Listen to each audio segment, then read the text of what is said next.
Iya, silakan masuk, silakan duduk. Pagi Bu, perkenalkan nama saya Dr. Maneta Aijata Brita Sinaga, dokter yang akan melakukan pemeriksaan terhadap Ibu pada pagi kali ini. Sebelumnya saya ingin bertanya terlebih dahulu terkait data pribadi Ibu dengan Ibu siapa? Wardah dokter. Umurnya berapa Ibu Wardah? 28 tahun dokter. Alamatnya di mana? Jalan Gatot Subroto dokter. Mohon maaf, Ibu pekerjaannya apa? Saya sebagai PNS dokter. Mohon maaf, Ibu sudah menikah atau belum? Sudah dokter. Nah, jadi tujuan Ibu datang kemari itu apa ya? Jadi dokter saya pengen ikut program KB dokter.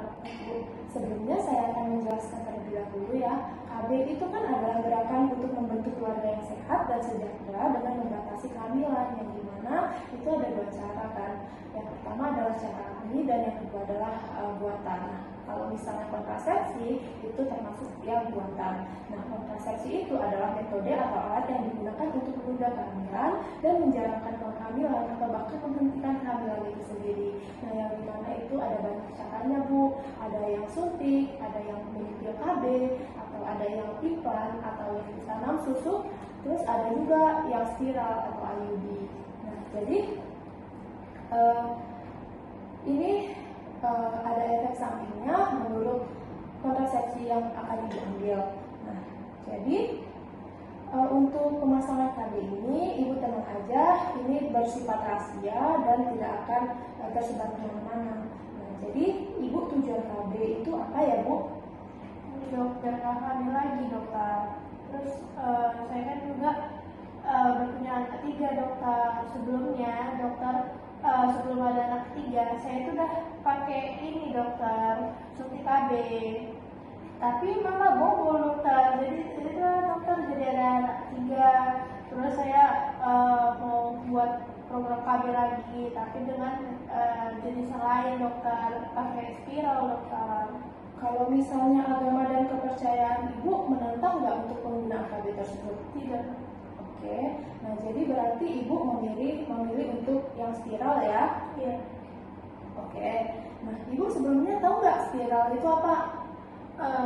Dari kawan-kawan sih dok, sama dari informasi spiral itu dimasukkan ke kami ya dokter. Terus tapi katanya agak risih sih dok. Tapi gimana ya dok?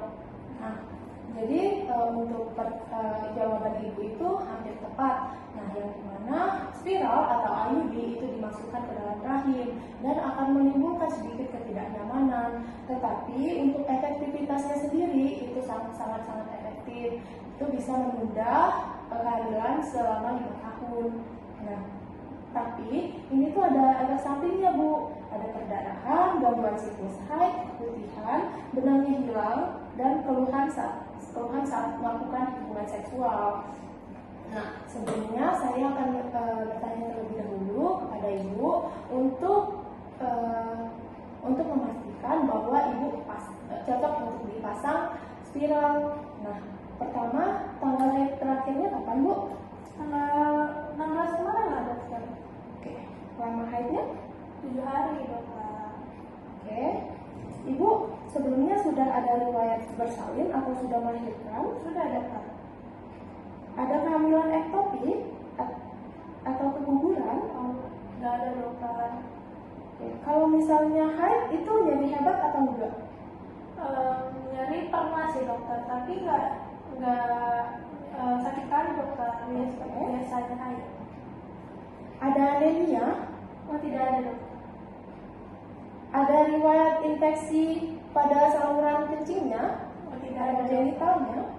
Oke. Ibu nggak berganti-ganti pasangan kan? Mohon Tidak maaf. dokter. Nggak ada kanker sertik kan? Tidak ada. Nah, jadi sebelumnya saya akan melakukan pemasangan IUD ini.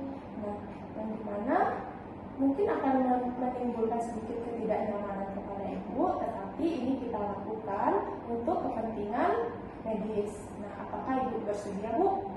Bersedia. Bisa silakan tanda tangan di sini. Ya. Nah, Bu, di sini kan kita akan melakukan pemasangan spiral ya, Bu. Yang dimana untuk pemasangan spiral ini saya persilakan Ibu untuk kencing terlebih dahulu dan membersihkan area kewanitaannya. Dipersilakan Bu, di sebelah sana toiletnya. Izin ya dok. Ya.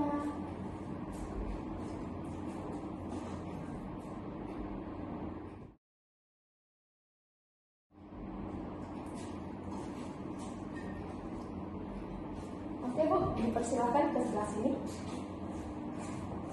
Ibu, sebelum kita melakukan tindakan, Ibu saya persilakan untuk melepas celana dan celana dalam terlebih dahulu, kemudian naik ke atas meja pemeriksa.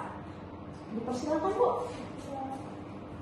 Nah, sebelumnya saya akan melakukan 7 langkah cuci tangan menurut WHO dengan menggunakan sabun dan air bersih yang mengalir. Pakai sabun.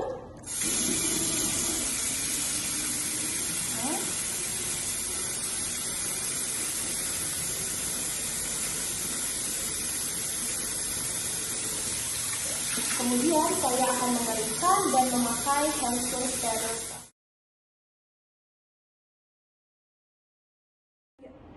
Nah, setelah pasien naik ke atas tempat tidur, kita posisikan pasien dengan posisi litotomi. Terus kemudian kita akan melakukan palpasi pada perutnya terlebih dahulu, yaitu 9 regio perut.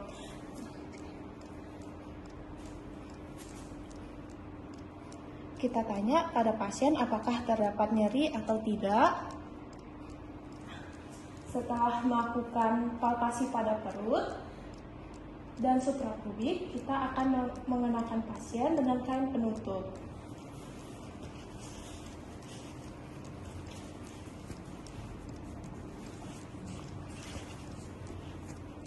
Nah, kemudian kita akan mengatur lampu pencahayaan agar memastikan penerangannya cukup.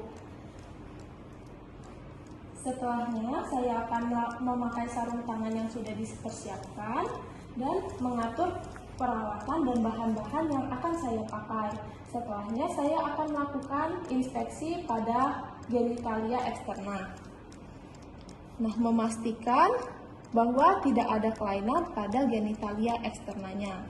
Nah, pada pasien ini tidak ada kelainan pada genitalia eksterna. Saya akan melakukan palpasi pada kelenjar scan dan Bartholin.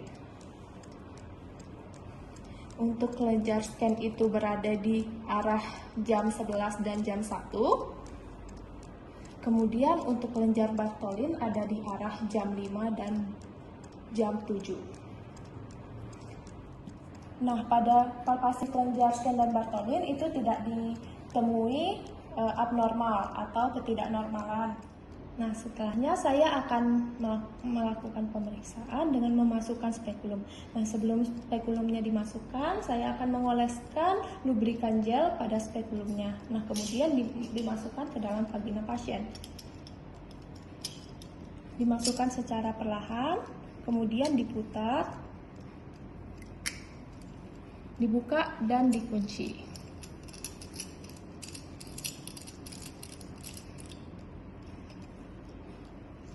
Kemudian saya akan melihat atau memeriksa apakah terdapat lesi atau keputihan pada vaginanya.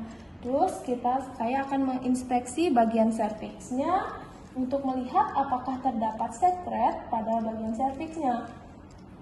Nah, kalau misalnya ada, kita bisa membersihkannya dengan kasa dan larutan betadine. Memastikan serviksnya itu menghadap ke depan.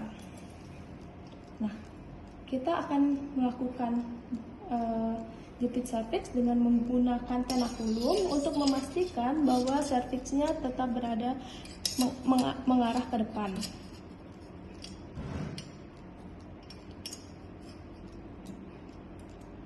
Nah, setelah tenakulum dipasang, saya akan melakukan pengukuran dengan menggunakan sonde uterus.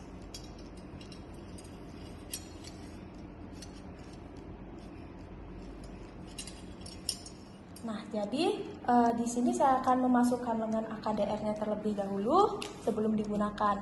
Nah, untuk lebih terperincinya lagi, ini bisa kita masukkan seperti ini, tetapi ini ada baiknya kita masukkan pada saat di dalam kemasannya agar memastikan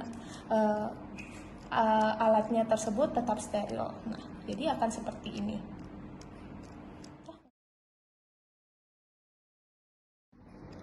Nah, tadi kan kita sudah memastikan bahwa cincin birunya sejajar dengan arah lengan AKDR. Kemudian kita cocokkan dengan ukuran kafung uterinya. Tadi kafung uterinya kan berukuran 8. Nah, jadi sudah saya cocokkan, terus saya akan melakukan pemasangan AKDR-nya. Ini dimasukkan secara perlahan.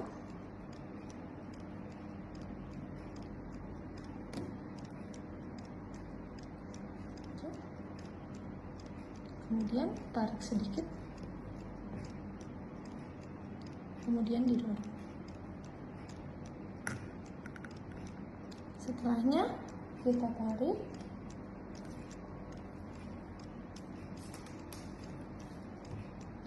dan hembuskan.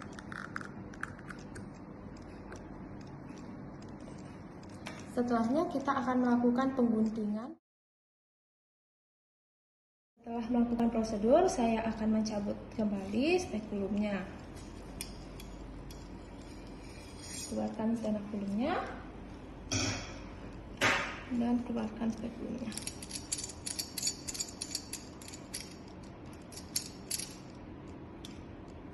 Keluarkan secara perlahan dan lepaskan untuk sterilnya. Nah Bu, ini kan pemasangan spiral atau IUD-nya sudah selesai. Nah, yang dimana akan terdapat nih efek samping seperti perdarahan.